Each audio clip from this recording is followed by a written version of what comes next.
Eu sou Gandalferon. Eu sou professor de biologia.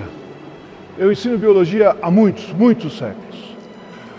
Estive com Darwin em Galápagos. Que viagem inesquecível. Que trabalho me deu aquele menino Mendel, com aquelas ervilhas, aqueles cruzamentos sem fim, até chegarmos às leis da genética. Mas incrível foi o trabalho junto com Watson e Crick. Descobrir a estrutura da molécula de DNA. Aquilo foi fantástico. O segredo da vida revelado. Mas uma dúvida me consome. Eu não sei como tudo começou. Eu não sei como a vida começou. Como surgiu o primeiro ser vivo. Biocrio, só vocês podem me ajudar.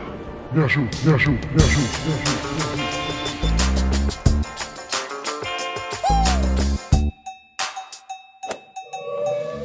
Mas é claro que a vida pode surgir da matéria bruta inanimada. Eu tenho até um parceiro, o Van Helmont, que lá no século XVII, ele criou uma receita para o surgimento da vida, a biogênese pura. Loucura, bicho! Como assim? Olha só, é bem tranquilo. Então, é só você juntar um pouco de roupa suja, suada, bem amassada e misturar com outras coisas aleatórias. E aí espera um pouco. Depois de alguns dias, a vida irá aparecer. Você nunca ouviu falar sobre biogênese? Que um ser vivo sempre se origina a partir de outro através da reprodução? Eu tenho uma hipótese. Uma mosca fêmea, uma mosca macho. Elas vão se encontrar. A mosca vai botar ovos. Os ovos vão virar larvas. E as larvas vão virar novos adultos. Simples assim. É o ciclo da vida? Não. Eu acho que moscas surgem de algo não vivo. Tipo uma apostila véia.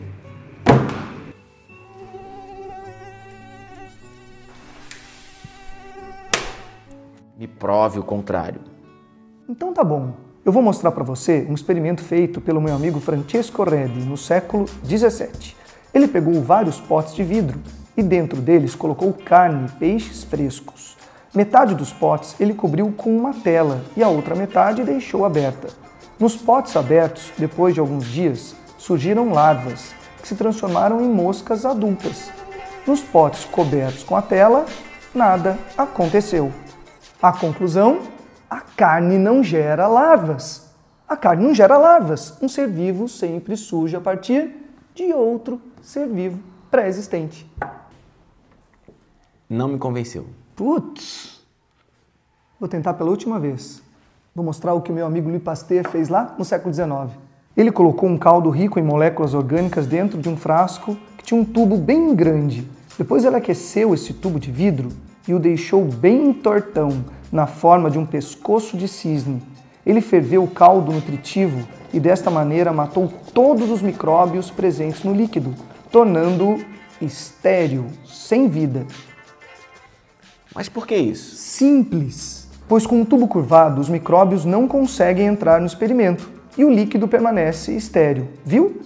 Os seres vivos não surgem espontaneamente de maneira tão rápida assim. Para que a vida possa aparecer dentro do caldo nutritivo, teremos que deixar a vida entrar. Que tal quebrar o tubo?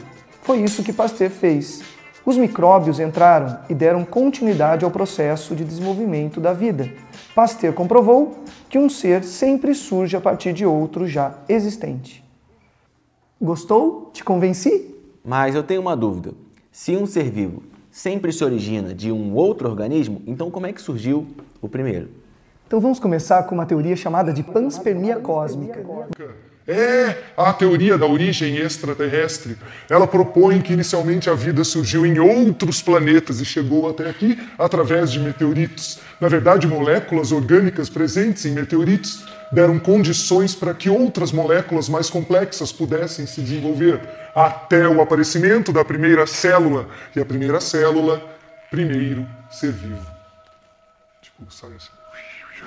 Será? Sim, existe matéria orgânica no espaço, baseado em evidências científicas. Eles encontraram material orgânico em meteoritos. Pois é, existe molécula orgânica no espaço. Até pode ser, mas moléculas orgânicas não são seres vivos. É verdade, vai. Mas teria sido um belo começo. Se você não gostou dessa, vou te apresentar uma outra hipótese. Muitos cientistas afirmam que o primeiro ser vivo surgiu a partir do desenvolvimento de moléculas orgânicas simples, até o aparecimento da primeira célula. Você quer ver? Então, dá licença. O nosso planeta se formou aproximadamente 4,5 bilhões de anos atrás e no início, era tudo muito quente. Depois é que houve um resfriamento gradual e aí houve a condição de formação de uma crosta terrestre. A atmosfera ficou um pouco mais estável, mas ela era muito rica em amônia, metano, vapor d'água, hidrogênio. E sob essas condições, descargas elétricas, atividade vulcânica intensa, houve a formação das primeiras moléculas orgânicas. Tipo um aminoácido, que tal? Aquela molécula que é tijolinho das proteínas. Legal, hein? Gostou?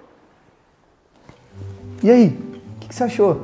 Um pouco difícil surgir alguma coisa em condições tão ruins e diferentes das nossas atuais. Mas tudo isso foi testado por um cientista chamado Stanley Miller, lá na década de 1950. Ele simulou a atmosfera primitiva em laboratório. Vamos lá ver? Miller simulou uma atmosfera primitiva, rica em amônia, metano, vapor d'água, hidrogênio, temperaturas elevadas, intensas descargas elétricas e radiação ultravioleta. E depois de poucos dias, ele encontrou aminoácidos. Sim, aquelas moléculas orgânicas capazes de formar proteínas, a base de todo ser vivo. O próximo passo é organizar essas moléculas orgânicas para que consigam formar uma célula. Segundo os pesquisadores, foi isso que aconteceu. Inicialmente, os aminoácidos se uniram nos oceanos primitivos e formaram um aglomerado de moléculas, chamado de coacervado. Coacervado não é o primeiro ser vivo, é só um aglomerado molecular. Mas foi a partir desse aglomerado molecular que surgiu a primeira célula, e isso aconteceu há aproximadamente 3,5 bilhões de anos. Uma das hipóteses mais aceita atualmente é a hipótese heterotrófica, que propõe que o primeiro ser era um heterótrofo anaeróbio, portanto um fermentador que capturava moléculas do meio e degradava sem o auxílio do O2. E o que ele liberava? CO2. Esse CO2 se acumulou na atmosfera e depois foi utilizado por seres fotossintetizantes. Lembre-se, fotossíntese absorve o CO2, absorve a água, com o auxílio da luz, produz glicose e oxigênio. Esse oxigênio se acumulou e foi posteriormente utilizado por seres aeróbios. Sim, os heterótrofos aeróbios, como você e eu. Desde seres pequenininhos até seres grandões, como nós. É isso aí. Sim, como nós. Ei, eu li uma vez que existem alguns pesquisadores que aceitam uma outra hipótese, que é a hipótese autotrófica, em que acredita-se que os primeiros organismos unicelulares eram autotróficos quimiosintetizantes, ou seja, produziam o próprio alimento a partir da liberação de energia de reações químicas, sem a necessidade da luz. Você tem razão. Nós não sabemos exatamente como foram as primeiras células, se elas foram autótrofas, se elas foram heterótrofas, mas uma coisa a gente sabe, a primeira célula foi o primeiro ser, e um ser extremamente simples, mais simples do que as bactérias atuais. Foram a partir dessas primeiras formas de vida que todas as outras formas se desenvolveram. As milhões de espécies hoje existentes tiveram o ancestral em comum. Todos nós, no fundo, somos aparentados. Isso pode ser comprovado a partir da análise do código genético. O código genético é universal, mas isso é papo para outra aula. Checkmate.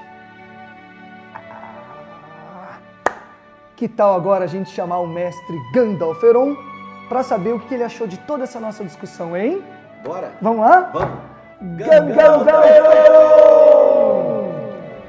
Sensacional, sensacional. Muito obrigado, meninos do Biocrio. Vocês esclareceram a minha dúvida, a dúvida que me consumiu por milhares de anos. Eu agora sei como tudo começou, a origem da vida. Preciso contar para o Darwin, preciso contar para o Mendel, esses grandes amigos.